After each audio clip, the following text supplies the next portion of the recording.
네, 안녕하세요. 저희는 김영관, 박민수, 윤준혁으로 구성된 20조 트라이앵글입니다. 네, 지금부터 포스트 휴머니티에 대해 발표하도록 하겠습니다. 저희 조는 미래 유전학과 관련하여 의료인문학의 필요성과 함께 발전 방향을 제시하고자 합니다. 네, 먼저 미디어 속에서 그려진 미래의 유전학을 소개하겠습니다. 1997년에 제작된 가타카라는 영화는 유전학적으로 우성인자를 가진 사람만이 성공할 수 있는 미래 사회를 그리고 있습니다. 피 한 방울, 피부 한 조각을 통한 검사만으로 인간을 판단하고 또 가치를 매기는 미래에서 완벽한 유전인자를 가진 아기를 만드는 시험관 소장이 성행하고 있다는 내용입니다. 네, 다음으로는 1932년에 출간된 멋진 신세계라는 책입니다.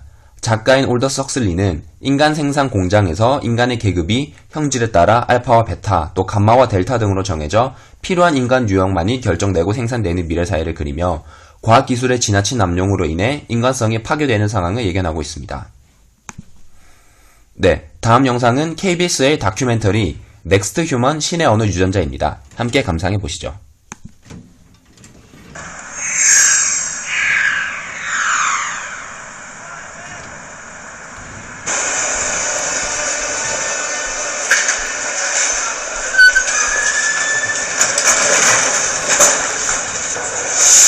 Paris, nous sommes en l'an 2050. Les êtres humains ne se contentent plus de leur apparence naturelle.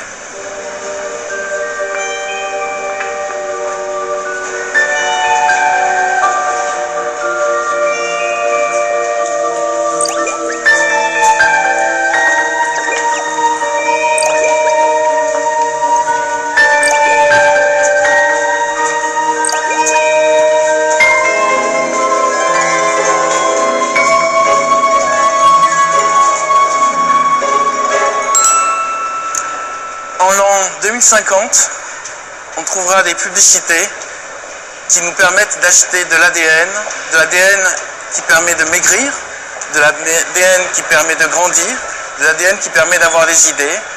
L'ADN sera en vente un peu comme un médicament et l'ADN permettra de vous changer. Maintenant, reste à savoir qu'est-ce que vous avez envie d'acheter comme ADN pour devenir un nouvel humain.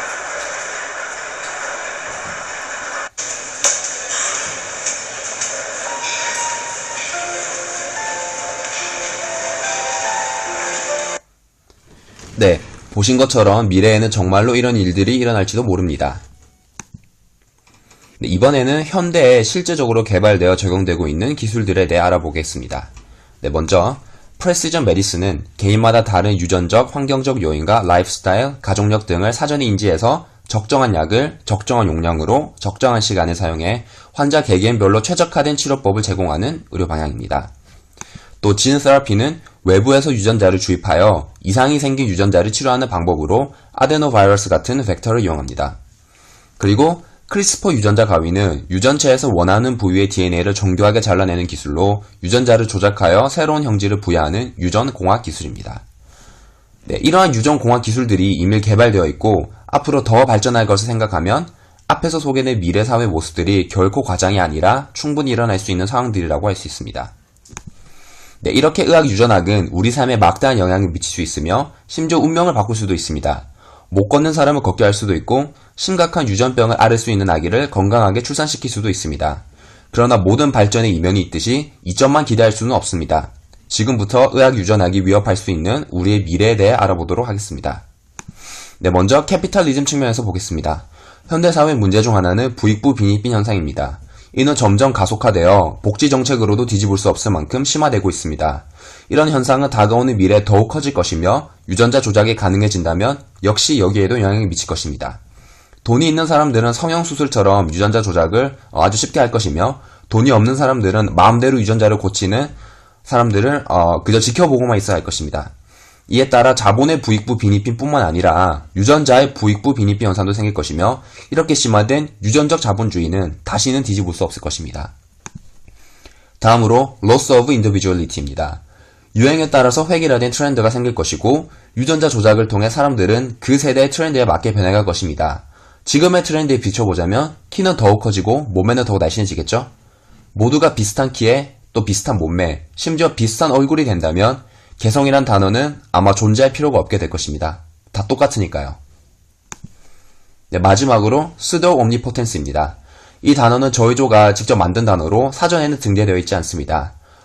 풀이하자면 가짜 신 혹은 거짓된 전지전능으로 마치 자기가 신인 마냥 태어난 아이 혹은 환자 유전자를 바꾸는 것을 나타내는 말입니다.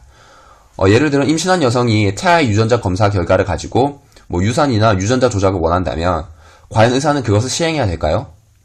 의사는 여기서 가치 판단을 해야 할 것이고 저희 조가 생각하기에 이런 상황을 방지하기 위해서는 의사뿐만 아니라 환자 역시 의료인문에게 교육을 받아야 한다고 생각합니다. 정말로 이러한 유전자 조작이 가능하게 된다면 그 누구나 환자가 될 수 있으니까요. 네, 이렇게 크게 세 가지 관점에서 의학 유전학의 발전이 가져올 위험에 대해 알아보았습니다. 이 세 가지는 인간의 존엄성이라는 하나의 대주제로 기결됩니다. 결론적으로 의학 유전학의 잘못된 발전은 인간의 존엄성을 훼손할 수 있는 것이지요. 네, 앞으로 미래 사회에 유전학의 기술력이 적용되었을 때 사회 모습이 어떻게 문제가 될 것인지 이해를 조금 돕고자 저희가 상황극을 준비했습니다. 잠시 미래에 일어날 수 있는 일반적인 상황들을 재현한 케이스를 보고 오겠습니다. 네, 지금부터 틀어드릴 첫 번째 상황은 임신을 한 예쁜 여성이 자신의 아이의 유전자 검사를 부탁했고 이제 미래에 어떤 모습일지 시뮬레이션으로 보여달라고 의사에게 요청했습니다. 그리고 이제 그 결과를 보고 거기에 실망하여서 의사에게 유전자를 바꿔달라고 하는 모습과 또 이제 그에 대해 고뇌를 하는 의사의 상황입니다. 첫 번째 케이스를 보도록 하겠습니다.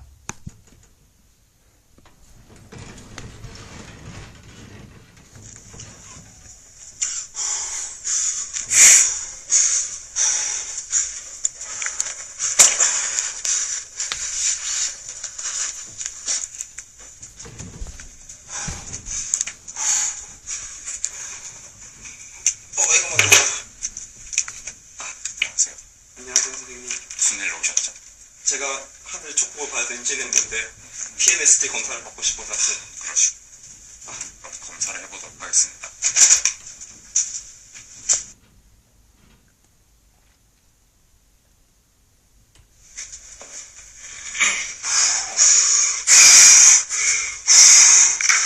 어이구야.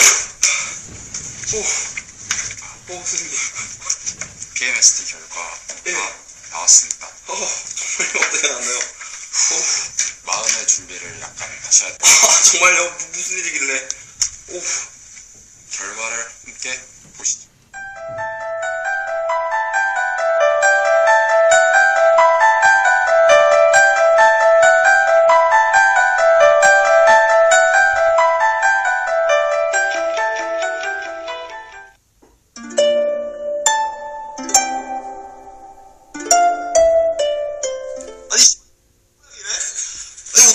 내가 이거 엄청 뭉쳐하는데 많이 다리 털이 또 왜 저 모양이네? 저게 지금 나 장난쳐? 야! 절대! 빡빡 내놔서 저게 애야! 저거 어떻게 키워!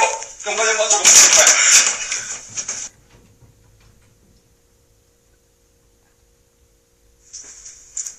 자녀의 열등한 형질이 예상될 때 부모의 요구대로 자녀를 우선 형질로 바꿔주는 것이 과연 윤리적으로 옳은 것일까? 그래, 방금 경우는 인간적으로 너무 열등한 형질이긴 했어. 하지만 이렇게 부모의 요구대로 자녀의 형질을 마음대로 바꾸는 것은 인간의 존엄성을 훼손하는 것이 아닐까?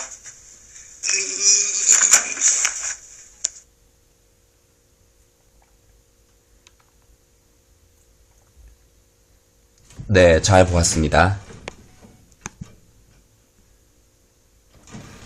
네, 두 번째 상황은 유전자 조작을 받지 않고 자연적으로 태어난 아이가 주변 친구들에게 따돌림을 당하는 상황입니다. 두 번째 케이스를 보도록 하겠습니다.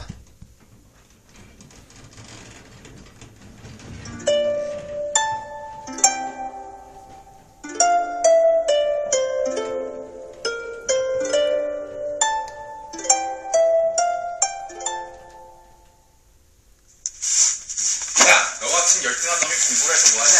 이게 돼!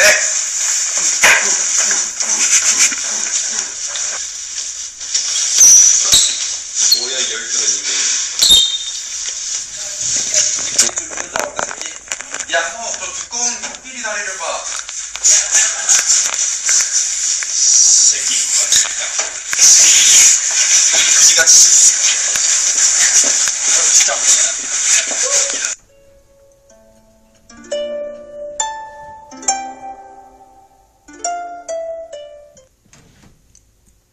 네, 두 번째 케이스도 잘 보았습니다. 정말 이런 상황들이 일어나면 어떻게 해야 할까요?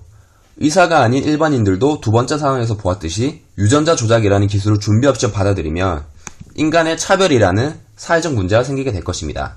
또한 의사들은 환자들이 무분별하게 인간을 개량하는 행위를 허용할 것인지 말 것인지에 대한 가치 판단을 해야 할 것입니다.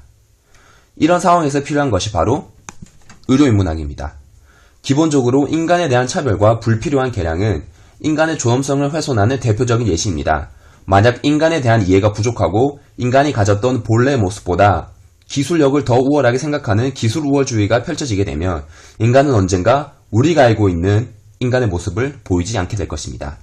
때문에 인간이 가진 본질적인 가치에 대해 공부하고 생각하게 만드는 인문학적인 교육을 의료인문학이 제공해야 합니다. 또한 이런 유전학과 관련된 기술들이 어디까지 적용될 수 있는지, 또 어디까지가 치료이고 어디부터가 인간의 존엄성의 훼손인지에 대한 기준을 의료인문학이 제시할 수 있습니다. 하지만 의료인문학은 아직 발전 단계에 있고 이러한 개념이 제시된 지 얼마 되지 않았기 때문에 아직은 많은 발전이 필요합니다. 의료인문학은 단지 의사에게만 적용되어야 할 학문이 아닙니다. 의료기술은 전문가의 인사뿐만 아니라 일반인들에게도 접근성이 매우 높은 기술이므로 일반인들에게도 제공되어야 할 학문입니다. 우선 의료인문학은 사회적으로 하나의 문화를 형성하는 데 기여해야 합니다. 유전학 기술과 같이 인간의 존엄성을 훼손할 수 있는 기술들은 남용하지 않고 치료의 목적으로만 사용하는 문화적 약속을 만들어야 사회는 혼돈에 빠지지 않을 것입니다. 물론 여기서 남용이라는 단어는 개인의 가치 판단이 들어가는 영역이라 기준이 매우 애매합니다. 때문에 의료인문학은 여기서 무엇이 옳고 그르다라는 기준을 제시해주는 대신에 무엇이 옳고 그른지 개인이 그 가치 판단을 충분히 할 수 있고 또 올바른 판단할 수 있도록 개개인의 사고력을 발전시키는 데 그 목적을 두면 충분하지 않을까요? 과연 이런 기술력이 나에게 정말 필요한 것인지, 내가 과도하게 필요 없는 기술력을 적용하는 것은 아닌지, 제대로 심사숙고한 후에 치료를 받을 수 있도록 의료기술의 위험성과 인간의 존엄성에 대한 교육을 시켜야 합니다. 또한 의사들은 환자들이 기술을 남용하지 않도록 그들의 가치 판단을 도와주는 보조적 역할을 할 수 있어야 합니다. 의사들에게는 의술이 단지 치료만이 궁극적인 목표가 아니라 그보다 더 원초적인 인간의 위에 존재하는 의술이라는 목표를 의료인문학에서 교육하고 인간에 대한 이해를 높여야 합니다. 의사들은 결국 환자, 즉 인간을 돕는 위치에 서 있고 앞에 있는 환자를 돕는 것이 인류 전체를 파괴하는 것은 아닌지 스스로 판단할 수 있어야 합니다. 결국엔 의료인문학은 의사들이 인간성에 대해 스스로 생각을 많이 해보는 기회를 지속적으로 제공해야 합니다. 인간을 위해 발전해왔던 의료기술이 앞으로는 인간을 해칠 수도 있습니다. 저의조가 제목으로 내걸었던 포스트 휴머니티는 바로 이런 의미에서 의료인문학의 가장 기본적인 발전 방향이라고 할 수 있겠습니다. 앞으로는 인간을 연구하다 인간을 해치는 상황이 오지 않도록 또 미래 인간성에 대해 고민해봐야 합니다. 인간성이라는 것은 매우 허구적인 것으로 명확한 기준을 제시할 수는 없습니다. 결국에는 모든 것은 개인의 가치 판단으로 기결이 되는데 의료인문학은 바로 그 가치 판단이 올바르게 이루어질 수 있도록 개인의 역량을 키우는 데 궁극적인 목표를 두어야 합니다.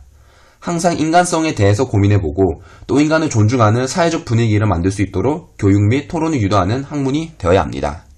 네, 다음은 저희가 참고했던 출처들입니다. 네, 지금까지 발표를 들어주셔서 감사합니다.